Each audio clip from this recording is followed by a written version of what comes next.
Morning, everyone. Michael McGillicuddy here, Youbanfa Jean. And today we had a great interview with David Rodriguez, principal of the Valor Academy. Now, during this interview, we're in China, so the international connection had a few faults and a few hiccups. So I hope you stay with us through those little bumps because we cleaned it up, we smoothed it out. You'll hear a little the audio go in and out a few times, but don't worry, it's just very temporary. And what he had to say was very, very valuable, especially for parents looking to pull their kids out of the destructive, coercive school system. So, without further ado, let's get on to the interview. Good morning, everyone. Michael McGillicuddy here from Youbanfa with Mr. David Rodriguez. David is the principal of the Valor Academy, which focuses on accelerating students' learning. He also counsels parents who wish to homeschool and unschool their students. He is the organizer of the Education Options Expo in California, which has a plethora of great talks available at the Education Options TV YouTube channel, which we will link to below. He published the new edition of John Taylor Gatto's The Underground History of American Education, Volume 1, and is also currently writing his own book called The Apprenticeship: How to Get a Real Education While Solving the Crisis in Public Schooling Using a Proven Low-Cost Method.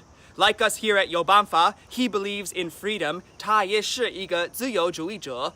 And David, thank you so much for taking the time for us today. Hey, I'm happy to be with you, Michael, and have a great conversation about such an important topic like education and empowering young people. So thanks for having me. You are very welcome. I'm looking forward to it too. All right, so let's start with, first question I'd like to ask you is, before we talk, would you mind sharing a little bit about what you believe in and what you have done so far? Yeah, so I'm a big believer in freedom and self-ownership. You know, you own your life and you're a free soul, you know, born from universe or God or whatever people believe. And I was raised in a small town and decided to actually go to the big city, try to chase my dreams, and just kind of searching for what I wanted and what I desired. And so I got into business. I sold my first business at age 26, and then I moved to Korea and taught English there, and then got into biotechnology, went to New York, and just a few steps. And as I studied successful people, I just started to realize that it's beyond money, right? Like a lot of people, we want wealth, we want to have the economic security, but it's more about individual fulfillment, self-expression, contribution, and legacy. And so, yeah, that's a little bit what I've done. And now, once I've started the Education Options Expo a few years ago, studying what models of learning exist where they actually respect the student and allow a little bit of self-direction, allow some freedom, allow the student to pay attention to what they're interested in. And it turns out there's all kinds of schools and models that have been around for decades. There's one in the UK that's been around for 90 years. And I'm just so amazed that these schools weren't introduced to me as a young boy growing up and wanting to have a good life and be successful. And so I started the YouTube channel, as you mentioned. And now I've just transitioned into my own private school and helping young people. So that's a little bit of what I've done and what I'm up to. And it's just it's a great joy to work with young people because they still believe in hope. They still believe in the dream. And I think there's a little part of us that all believe in that still, but young people surely do. And that's why I love working with them and helping parents also become confident and have peace of mind in educating their child and allowing them to grow and develop into healthy, successful adults. Yeah, I mean, the growth never stops and the journey never ends. So I think what you're doing is wonderful, man. How is it in the USA? Thanks, man. You're welcome. How is it in the United States right now? What's the sort of the climate for personal growth and change regarding education?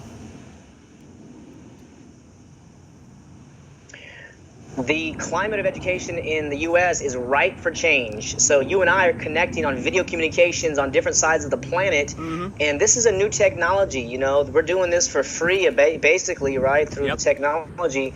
And this wasn't available, 10, 15 years ago. And so you combine that with the internet, video technology. I don't know all the platforms in China.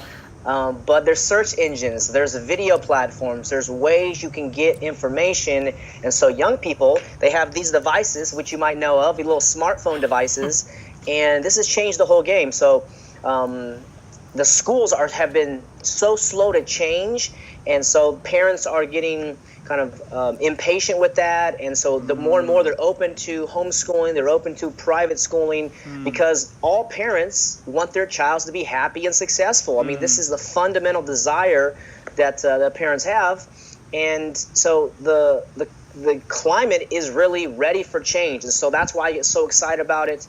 Doing workshops wherever I'm invited, generally speaking, to wherever I can, because parents, they want to empower their kids, but they don't know what to do, and that's the challenge. So we're talking about a generational gap, where, say, mom and dad, they see there's a problem in the school system, but they don't have the confidence to. Yeah, so they want some better options, but they really don't know what exists. And so some of my research and some of the speakers who I've had at my expo have shown me that these models have been around for decades, 20 years, 90 years, just a long time.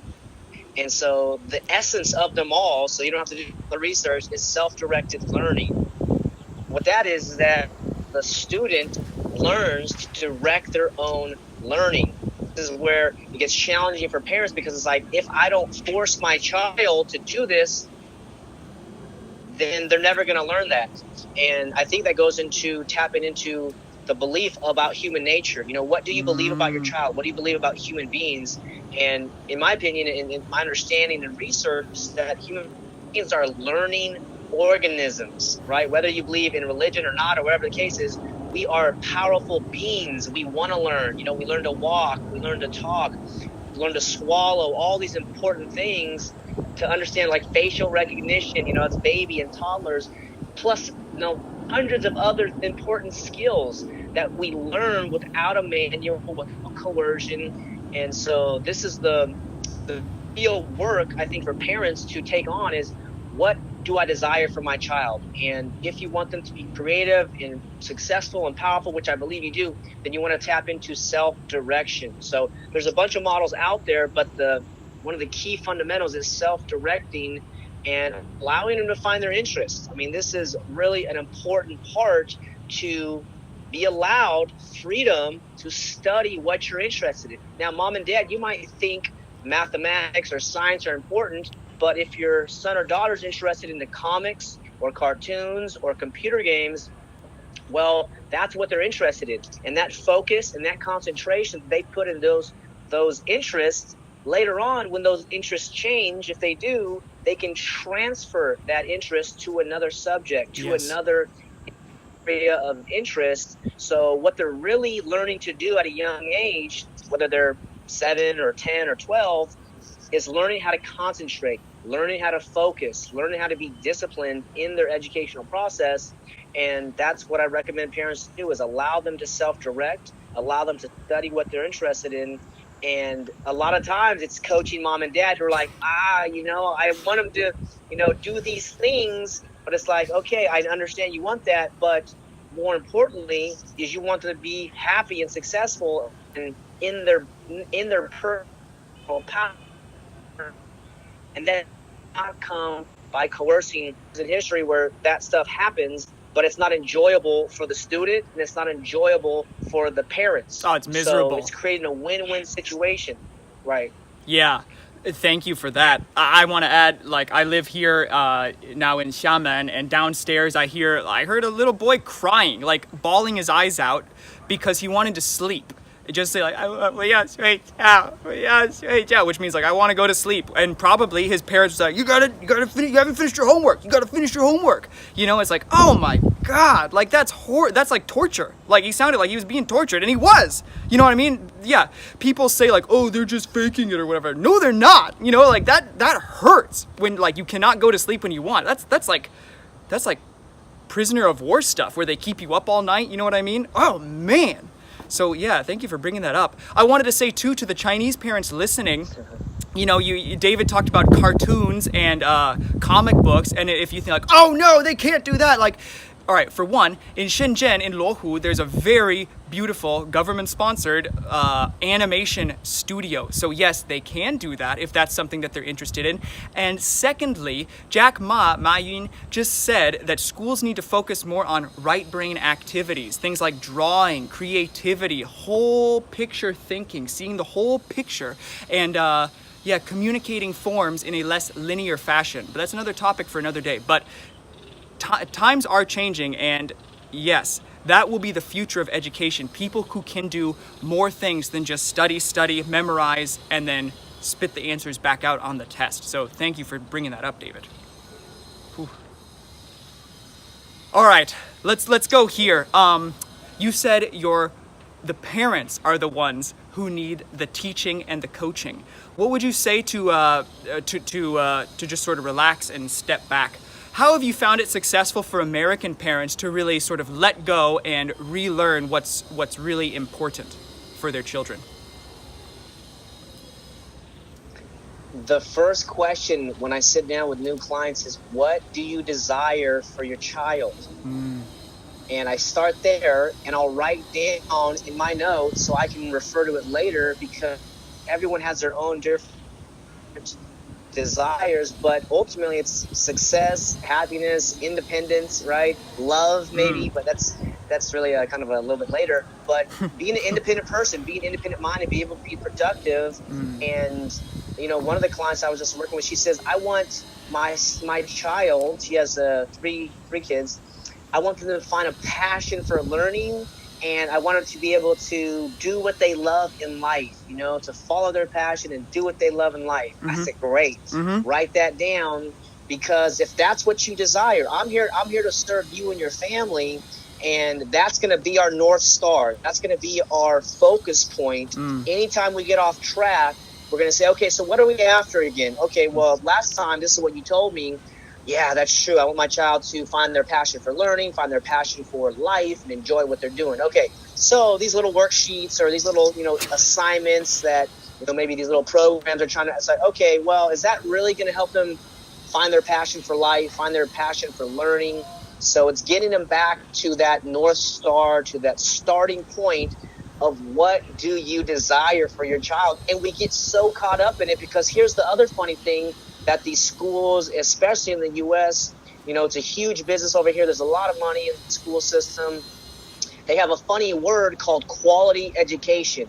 So it says, every child should have a quality education. And how can you disagree with that statement? The problem is they don't define what that means. So before we take the next step to say, yes, your child deserves a quality education, we want your child to get a quality education, we have to get down to really what is an education? And so this is kind of a philosophical, sounding question, but it's a super important question, because it helps the parents focus on, okay, what do we want and what are we after? So I think that's a really important point as well. So I'll focus on those two things, and there's a few other points, but it's like that alone is enough to rock their paradigm and be like, what do I want? What is education? And then we can start having a conversation in real life, because those kind of questions are kind of in the clouds a little bit, like, okay, they're really up here, but we want to get down to okay, my son is 7 years old, my son is 10 years old, or daughter's 13, or whatever it is. So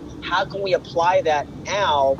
And we start with that, and then because the love that parents have for kids is so huge, I always start there as well. So you love this child. So how do we treat people we love in this situation? And it's kind of an unlearning process, because maybe like you, Michael, I don't know exactly about your background. My background, I was raised in the public school system, where I went through, all the school, the years, 13 years in the school system. So it's a very authoritarian. So there's no freedom. You got to get permission to go to the bathroom. There's all these different, mechanisms that teach you, the student, your opinion doesn't matter. And the most important thing in life is your opinion about yourself. What do you think about yourself? Who do you affirm yourself to be? And this can start at a young age, especially if mom and dad are in that area of interest. Like, okay, what do I want my child to think about themselves? Well, we want to be confident, to have courage, to have self-esteem. And of course, these things can be said to the student by the parents, but those things have to be discovered. They have to be realized by the student themselves, and that doesn't happen in a caged, controlled environment. You have to be out there taking risks, taking challenges, and swinging for the fences, trying to make an effort and do something. And when it's something you're interested in, something you're passionate about, then you have all the persistence, you have the curiosity and the creativity to actually create something. And so I try to help parents understand this, not in one session. I try to feel out each parent because everybody's different, and I customize it for each student. Sure. But as much as I can, I try to help them realize a few of these points. Sure. Yeah. That we had similar backgrounds. I went to through the public school system too. We would rebel in 5th grade, I remember, but we had to, sign out to go to the bathroom and then sign back in. And so we'd progressively 4 minutes, 5 minutes, 7 minutes, 10 minutes, 12 minutes, 15 minutes, like have a challenge among ourselves to see how long we could just hide out in the bathroom. And that's so horrible. That's prison, basically. And what you were saying about schools today want to teach self-esteem and positive, looking at yourself positively. But you can say that, however, what you said in the school system, students' opinion matters this much, right? And so they'll say blah blah blah blah blah. Self-esteem is important. You should have positive self-esteem. But what they are doing is saying you are worthless. We don't care at all about your opinion. Your opinion matters zero. So what they are learning truly is that, well, I'm worthless. I have no opinion, or my opinion doesn't matter. And so it's really the only way is to get them out of the coercive school system if you want your children to feel good about themselves. In my opinion. All right, let's see. We could take this in many ways. You said in one of your talks at the Education Options Expo about learned helplessness. That's one of the lessons that school teaches. Could you expand a little bit on that? I think that's a good concept that people need to hear. Learned helplessness is a really important idea for all of us to understand, including myself and young people, because like Buckminster Fuller, this great scientist, I believe every child is a genius, right? Pablo Picasso said every child is a born artist. There's all these great thinkers who see the power in children. So we have all this potential, but learned helplessness teaches us to limit ourselves. And one of the examples, if you've ever been to a circus, you have gigantic elephants that are being controlled by a little tiny man. Mm-hmm. So you wonder, how can a big elephant obey this tiny man? Well, when the elephant was little, they tied the elephant up to a little stake in the ground, and the little elephant, full of energy, is trying to pull itself. Mm-hmm. And at some point it gives up and says, right. I can't break this chain. I can't break it. And so now as the elephant gets bigger, it's this huge elephant, can easily break the chain. But when the elephant feels the resistance of that chain, it triggers them back to when they were a child, a baby calf elephant, and they made a decision already, I can't do it. So young people face this maybe when they're 10 or 12 or 13 regarding reading, regarding social interactions, math, whatever, skateboarding, all these things. But it's like, if you decide that you can't do it at a young age and you no longer try, you have learned to be helpless. Whereas the human mind, the human body is really limitless, to a certain degree. Like, we can experience so many things if we just have the willpower and the intention to try and do it. And this is somewhat related to the learned helplessness, but failure is such a different type of understanding in the real world as it is in the school world. Right. So in schools, as some of your parents or students might know, and even in the U.S., kids commit suicide because they fail on a test, and this test is so important. So once we understand, failure is just an outcome that didn't work the way you wanted. There is no significant meaning to that. There is no test that's going to determine your future life of success. That doesn't exist. Yes. But if you believe that exists, then you will behave in a manner like that. Yep. So this is what I also teach parents, is when your child wants to try something, a new project, a new business, let's say a little home mini business, or maybe they want to go meet somebody, famous. Oh, I'm going to go meet them. And you're like, that's not going to happen. Don't limit them. Yeah. Allow them to try. Allow them to go forth and make the effort, because what they're developing is the courageous pursue something that they want to do. Because if they get that, if they can develop the courage muscle in their mind and heart, they will be unstoppable. But if they fall into learned helplessness, if they fall into failure is a life, ending, life threatening type situation, then they play small. And I feel some of that in myself still too. Yeah. Because I wanted to get good grades and do all these things. But ultimately, we have to go out and get on the court. We got to play. We don't want to be spectators in the stands watching the game. We want to get in the game of life, and failure is going to happen. In baseball, the great analogy is that if you get on base 3 out of 10 times, right? So that's 30%. In baseball, they call it 300%. If you do that for your career, they put you in the Hall of Fame as one of the top hitters of all time. Yeah. So that's a percentage of 30%. You failed 7 out of 10 times. Yep. So in business, it's the same thing. Most businesses fail. If you have one business success, you're a successful person. So again, helping parents understand, failure isn't fatal. It's just a opportunity to learn. And if you can help your child understand that at a young age, then they're not going to fear failure. But if they go to the school systems and the teachers, you're going to fail, and they go home, mom and dad, you're going to fail, they get this emotional anxiety towards trying something and it not working out. But now is the time to try and have it not work out when you're 10, when you're 12, when you're 13. You have a safety net. You have a roof over your head. You got food on the table, and you have parents who love you, so you can be safe. But when you're 25 or 30 out there, starting a business or starting projects, there's still more risk. But I say go for it anyways. But in any case, you want to have that safety net. Now, mom and dad are so important for young people to understand. It's okay if actually you'll learn more when you can try again if you want to. And you can try again, and you're going to learn. And as you get older, there's so many different lessons from failure. But I recommend parents allow that, and we have to unlearn that for ourselves. Yeah, that's really what it boils down to.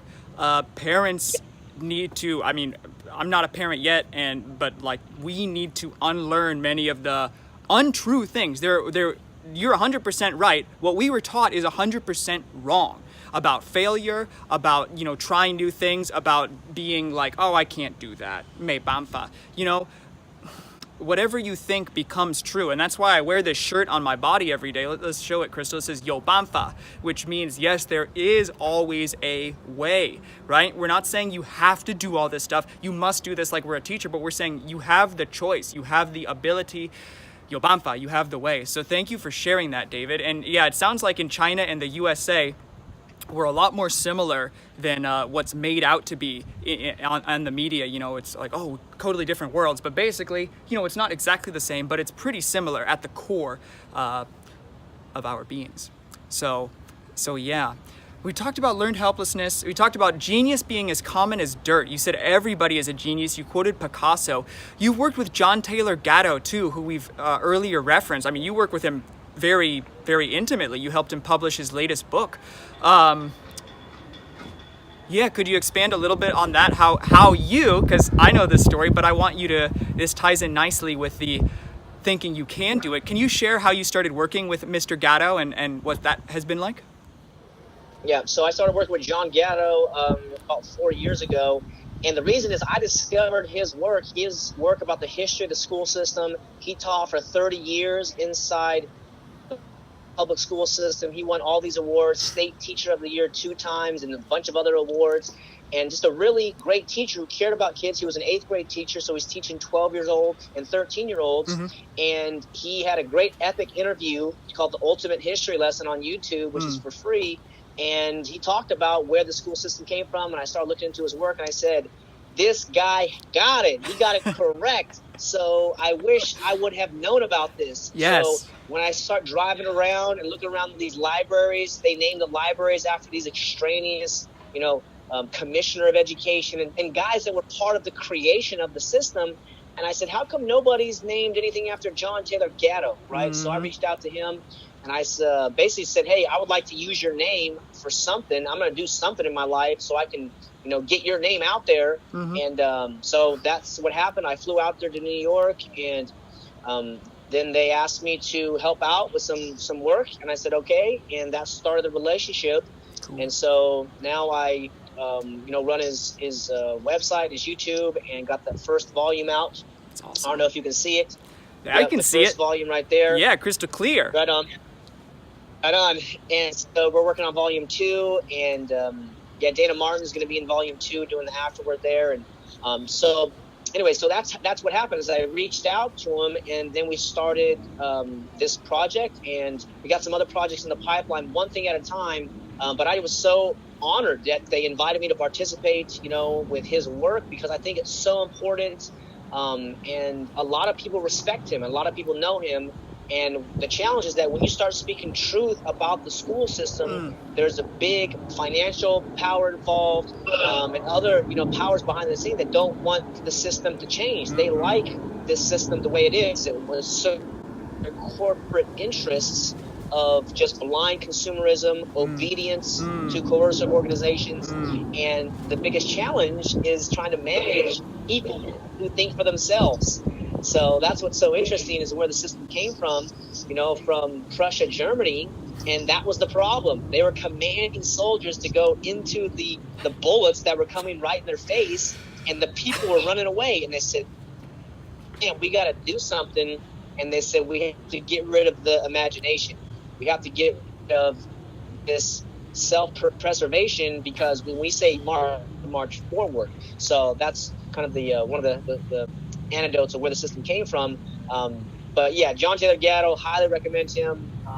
Look him up. He's a great man, and influenced me, and I'm honored to be, in business with him now and working on some of these projects, because this message has to get out. The children are suffering. They're confused. Mom and dads are confused. They don't know what to do. But if you can find out about the origins of the school system, and you got to do your own research, you got to persuade yourself, And I saw one of your great articles that you wrote, and you revealed the sources and the words. And you're like, oh my gosh, yeah. Once you get these quotes from these people, you're like, wow, this is amazing. And then what do you do about it? And that's where I started the Education Options. So, John Taylor Gatto, Gatto, do look him up. Yes, I completely agree. And thank you for that shout out.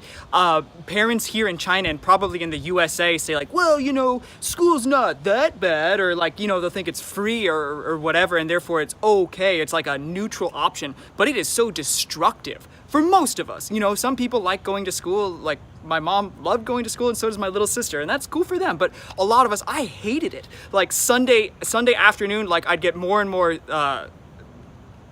depressed, and like August is still my least favorite month of the year because we had to go back to school, right?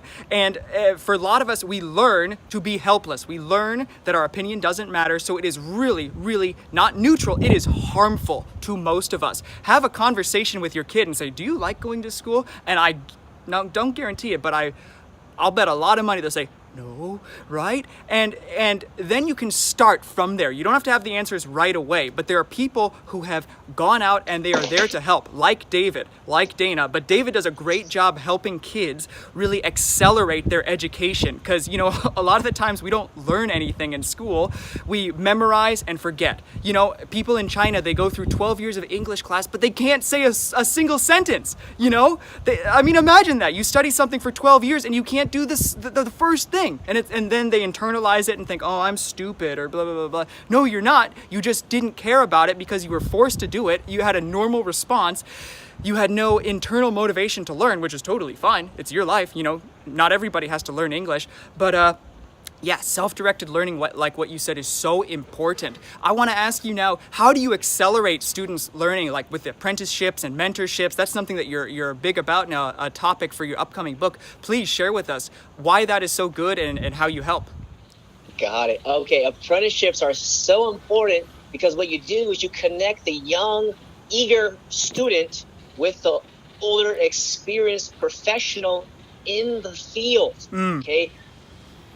I'm not talking about school teachers who are nice, loving people, most of them. I'm in the world of work, in the world where the student's interested in. And it could be in computer design, it could be in music, it could be in writing, it could be in chefs, anything. But if you know that you want to have interest, let's call it music, right? You have an interest in music, well, then you connect the young person with that individual, and then they create their own relationship. So that's what I do, is I work as a kind of a broker to kind of connect them. And so there's a history of apprenticeship. Apprenticeship is a proven model. It's been around since millennium, and it was the actual, original, how are you going to pass down this wisdom from the elders to the younger person. And so how I help them find that is, first of all, you got to identify what you're interested in. Then you got to identify some leaders, some experts, some professionals, and then you reach out to them. And this is something that I can do, or the young person, or the do that. It's better if the young person does it. But how it works, you have to create a win-win relationship. So the young person reaches out to them and says, hey, I'm interested in becoming a musician. Great. Well, I would like to volunteer with you. Can I volunteer at your concert? Can I volunteer at your studio? And, there's a few other ways to make this attractive to them. But then the expert says, oh, yeah, you're going to come help me at my concert. You're going to help me at my studio. So you make it a win-win. So the student is volunteering, serving the expert, serving the professional, and the expert is sharing knowledge with the student. So you make it a mutually beneficial relationship, and then they're going to create their own relationship. Now, it might be a one-day apprenticeship.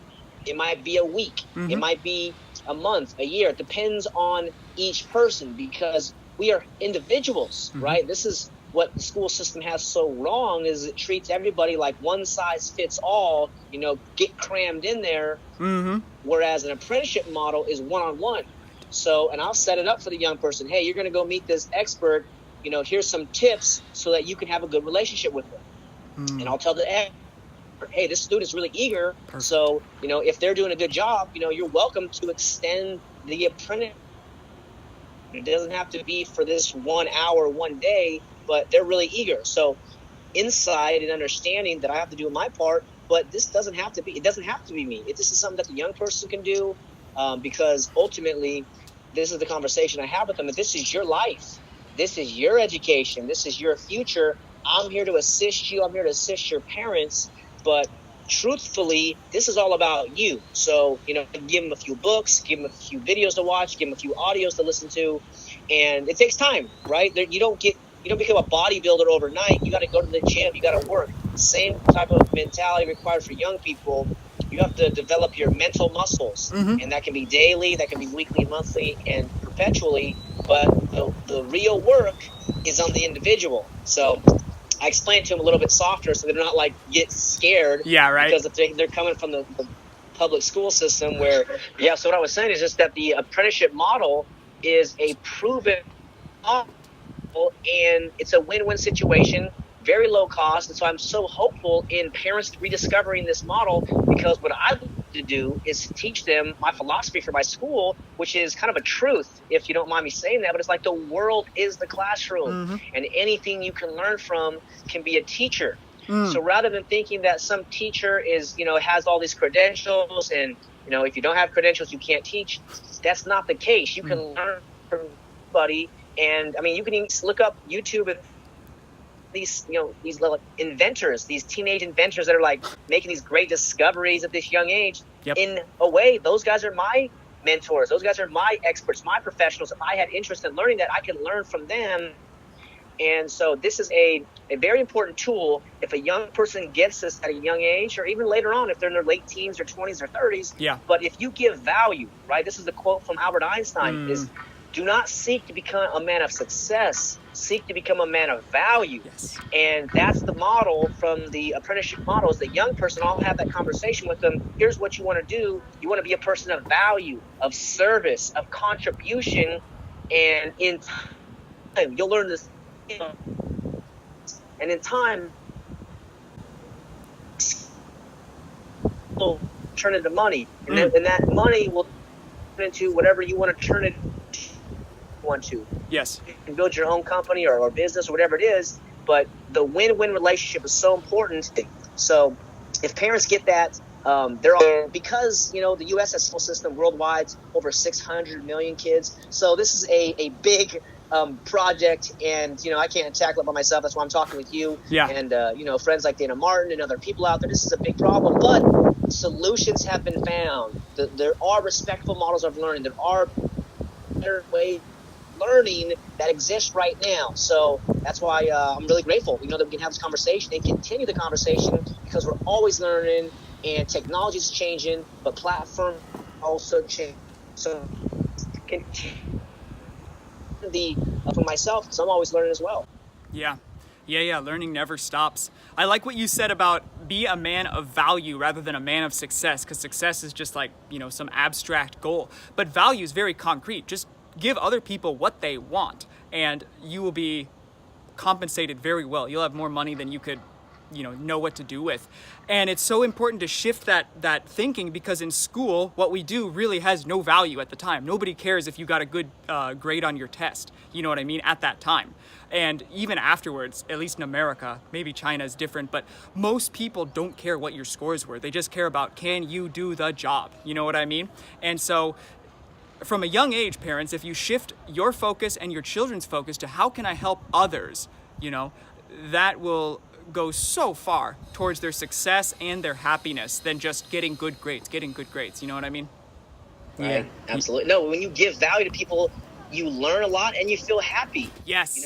And this is a quick story I'll share and I'll give it back to you here. But John Gatto, he talks about how he would help his 12 and 13-year-old students run food kitchens for the homeless people in New York, where they would feed 200, 300 people, and it was being run by 6 or 7 12 and 13-year-old kids, these That's young amazing. Teenagers, and actually doing important work.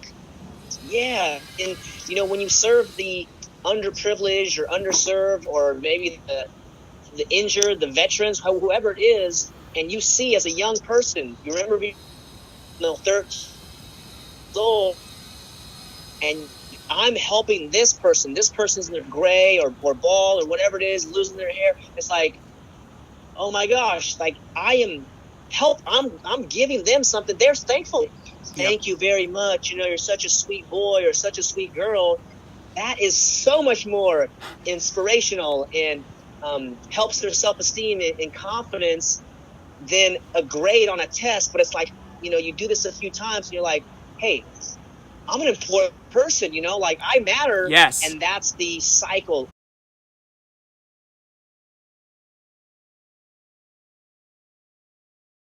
So one of the great kind of segues of that story is that he didn't get permission from the school. What he did is he would go meet the parents of these students in the beginning of the year, say, hey, what kind of viewpoint do you have about the schools, and what do you want for your child? And he was actually meeting them. And this, I borrowed a lot. I borrowed a lot from John Gatto, his techniques and his strategies. So he got permission from mom and dad. He got permission from the parents. So he would actually mark the children, the students present on the roster and say, yes, Susie's here, Johnny's here. And he's like, okay. And okay, you guys going to the soup kitchen? All right, off you go. 6 or 7 of them go. And he was doing this for years. And once he got the high profile of the state teacher of the year, he won city teacher of the year 3 times as well, and saw all these other awards. And the reason he got those awards is because the students were producing really great work. Essays, speech contests, these types of community events, and just actually adding value. They're getting in the newspaper, getting on news channels. And it's like, who is the teacher? Well, it's John Gatto. So he was like breaking all the rules, and his students were producing great work, real world work, real education, and he's changed so many lives. I think he's had over 1,000 or maybe 1,500 students, and he said 500 of them have come back to see him, and thank him and really express their gratitude for his contribution to their life, because he provided the door where they could actually be a human being and step out of being this cog in the system and allow a customization of their own education. And one of the great resources I can share with you is a documentary on YouTube called Classrooms of the Heart. It's about a 30-minute film, and it kind of documents some of these stories that I'm telling you, because it's hard to believe when someone's telling you this, but it does exist on video and audio, so take a look at that story. But yeah, he would cover for his students, and I was like, good job, John Gatto, because he actually cared about the students. He actually cared about their minds, not their grades, but their lives. Right. That's one reason I really respect him. Sure. Yeah, I mean, that's what we were getting so excited about, was that somebody cared so much to put his own sort of teaching career in jeopardy because he wanted to help his students. And you can see the results from that. His students were, I mean, they were flourishing. And yeah, that's so exciting. That is so cool. That is so cool to hear and really inspiring. And, you know, for parents here, you don't need to, like, you know, break all the rules, but really you care about your kids. And so you got to ask yourself, what lengths will you go to really help them succeed? Even if some people say, no, you cannot do that. You know, you're not hurting anybody, you're just helping your kid. And so yeah, I think that's a wonderful example. Thank you, David. All right. Absolutely. Yeah. All right. I want to talk about success in the digital age. Things are changing so fast. And I want to get your opinion on what can students and parents do to be successful in the digital age? The digital age is so amazingly exciting. Yes. And the reason is that you and I, just like we're doing right now, we create our own media right here, right now. And you can do it on YouTube, you can do it on audio podcasts, you can do it on blogs. So there's no longer a gatekeeper. Mm-hmm. And so whether you want your child to get this good job or have this good life, or one of the two, right, is that if they're able to create a portfolio of their work, whether video, audio, written, Mm-hmm. there's so much opportunity. So you want to become savvy digitally. And one of my other mentors, very successful businessman, said whatever career or business that you're in that / you're also a media executive. Wow. So in the digital age, because you have these platforms of Facebook and YouTube and all these different platforms, I don't know all about China, but these global platforms where you can connect with other people, you have these platforms, nobody is vetting you, right? So one of the examples is the publishing industry, right? So maybe 10 years ago, the publishers were the gatekeeper, and they would get the manuscript and say, okay, is this a good book? You know, whether it's a novel or nonfiction, and then they would say, okay, yes, we approve, you know, do the deal. But now you can self-publish your books, and so that's happening in video. If you have interest in film or documentaries, you can get a camera, get a microphone, and go out and start recording a film, right, recording a documentary, whatever you're interested in. So I think most importantly is communication skills. And you don't have to be on TV, you know, or video like, you know, you and I are doing. You can be an introverted person, yeah, and be quiet. And you can be behind and typing and doing these kind of things. But I would say communication is probably the most important part. And then seeing yourself as a media person, even if you're not in front of the camera, maybe you're behind it, you're doing the production value or editing value. Editing video is so valuable. That's one thing I realized too. You know, trying to edit my videos, I'm like, man, I don't know much about this stuff. I got to learn, and I'm still learning. But some of those skills would almost virtually guarantee success if they can learn a few of those skills, because it's just going to increase. Video's going to get faster, the internet's going to get faster, and if they can learn to do that, yeah, they're going to have a great adult life for sure. Oh yeah, seriously. I remember when I was 14, one of my passions was making movies with my friends, and I was using iMovie on the original iMac, and like that was my passion. I would stay up till 2 or 3 in the morning, like editing my movies with my friends, and you know, just learning myself, like figuring it all out. And then of course, you know, I was a senior in college, and now it's time for college admissions letters, and it's time to stop that because nobody does, you know, movies, that's just a dream, blah blah blah. And I'm thankfully starting to wake up from that and just, yeah, I'm gonna do what I want to do. And yeah, so parents, what David is saying is that give your kid the earlier experience than his peers or his or her peers, and they're gonna have such a head start on everybody. And maybe not in a competition sort of sense, but the more experience they have from an early age, the higher chance they'll have of being successful. So yeah, digital age, we call it 自媒体, self-media. It's getting bigger and bigger and bigger. the sort of traditional channels are sort of getting slimmer and slimmer like they are in the USA. And I've been on Chinese TV, I've been on Chinese radio, and know some people who do self-media, and I can see the difference, and I know which way the tide is turning, so to speak. It's all about being yourself in the future, being authentic, being who you are, and the earlier the start, the better. So cool. David, how can you, with the Valor Academy and accelerating kids' learning, would you be able to teach or help Chinese kids become or find apprenticeships and accelerate their learning? Yeah, I would, and it would probably have to be a digital conversation. Mm-hmm. We're talking about over the video, over the phone. But yeah, I'm happy to share some of the strategies and customize the techniques, because I gave you some of the vague kind of general principles, but right. Each person is unique. You have needs as the parents, right? You hire me, so I have to serve you, and also I'm there to serve the child, serve the student, the young person. Mm-hmm. So yeah, I can do that. And I mentioned to you before, one of my intentions is to duplicate this type of school around the world. And the idea is that the world's a classroom, yep. So helping parents understand that, helping other people understand that, so that you don't have to go to a building and say, yes, now I'm going to sit here and be a student. No, you got the communication device in front of you. You have all these resources around you. And in the U.S., there's libraries. I don't know if there's libraries there in China. Hopefully there are. But there's bookstores, I'm sure. You can buy books, perhaps.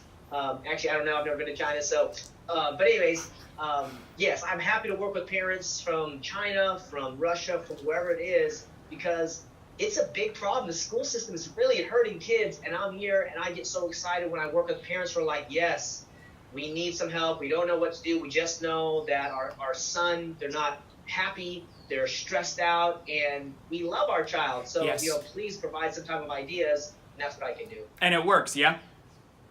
Yeah, absolutely. Yeah. I remember you saying you've helped thousands of students already. Is that correct? Yeah, that's through my media and through my expos. Beautiful. So, some of my talks and such, getting hundreds and thousands of views. And the school was a new idea, because I was studying what respectful schools exist. Uh-huh. So I know there's bad ones, and then I was learning about these other ones. There's an organization in New York called the Alternative Education and Resource Organization. They've been going on for about 30 or 40 years. Uh-huh. They have a lot of good stuff going on. And so I wanted to say, okay, so what school am I going to start? And then I found a school in Santa Cruz, California called Beach High School. This gentleman is 78 years old. He was in the same level as John Gatto. He didn't win the state teacher of the year, but he was one of the finalists out here in California. Okay. And he spoke at my event. You can see some of his talks there on YouTube. But I said, Wes, his name's Wes Beach. I said, Wes, how long you been doing this? He said, 25 years. Cool. I said, wow. I said, how many people have you graduated? I said, over 1,500 students. And you take a look at his school, it's basically a little one-room office in his house.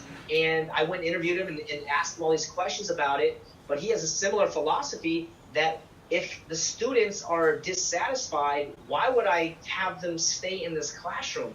And his quick background, he was in the public school system for like 25 years. Mm-hmm. So he was in the school system, and like on the East Coast, John Gatto on the West Coast, you got West Beach, but there's more and more people realizing it. But he proved the model. He's been doing it for over 2 decades. Mm-hmm. I said, okay, we got to scale this up. Yes. And so that's what I'm working out, some of the how-tos and the training modules on my end, because it's a big project. So, but anyways, yeah, we're happy to do that. However parents need us. Cool. Yeah, something tells me that this sort of freer education is like a bamboo plant. Right now it's just kind of a seed underground and just poking its way above the soil, but bamboo grows fast, and this idea is spreading fast. So I think what you're doing is so great, and yeah, I think you're going to be helping a lot of people. Thank you. I appreciate it, man. And I agree. The bamboo model is beautiful. One of my groups is called Homeschool Leaders. So I homeschool.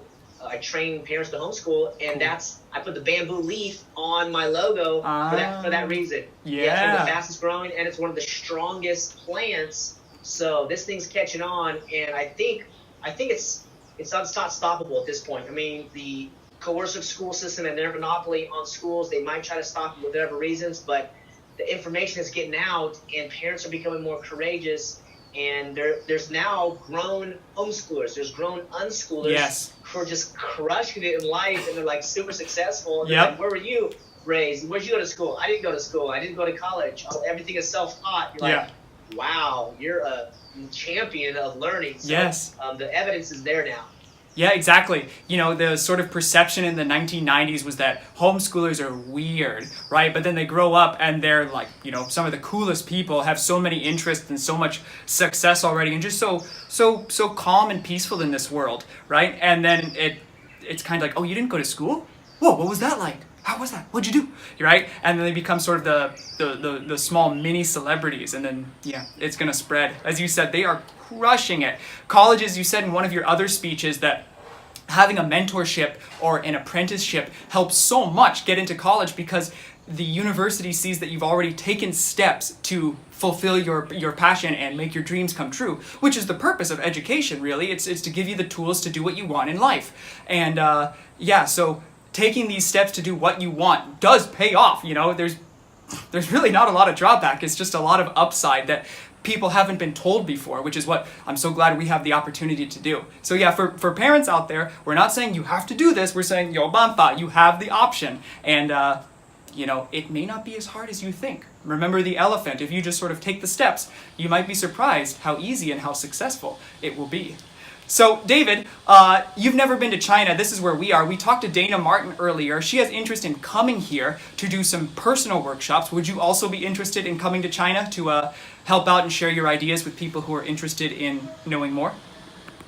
Absolutely. I would be honored and would love to do it. Man, send me the dates, send me the information. You can email all that information to me. But yeah, I would love to do it. Cool. This is one of my great purposes, to help get these ideas out. Yes. Because the minds of children matter. Yes. And we have the solutions for at least the compulsory system. Now there's other options, and there's work involved, there's mental exercises that mom and dad have to do. Mm-hmm. But yeah, Dana Martin is a friend and a mentor to me in the unschooling way in so many lights. But yeah, that would be great. I would love to do that. Heck yeah, man. All right, yeah, we're thinking December, and so let's make that happen. Let's bring both of you over there, because you have a ton of value to share, and this is fertile soil for that. People do want new ideas. They just are a little bit lost right now.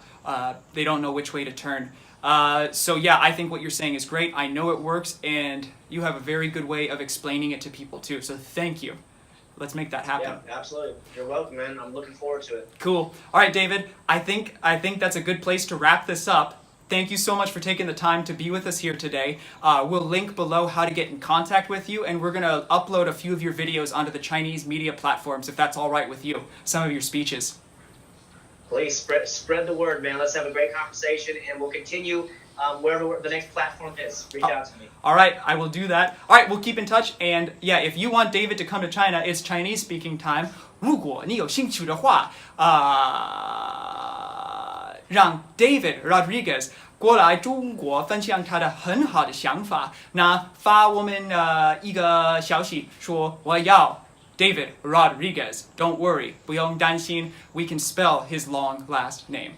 我要 David 就可以。All right, thank you, David. And we will be in touch soon, and we'll link ways for parents to get in contact with you, and let's make this wonderful world a reality.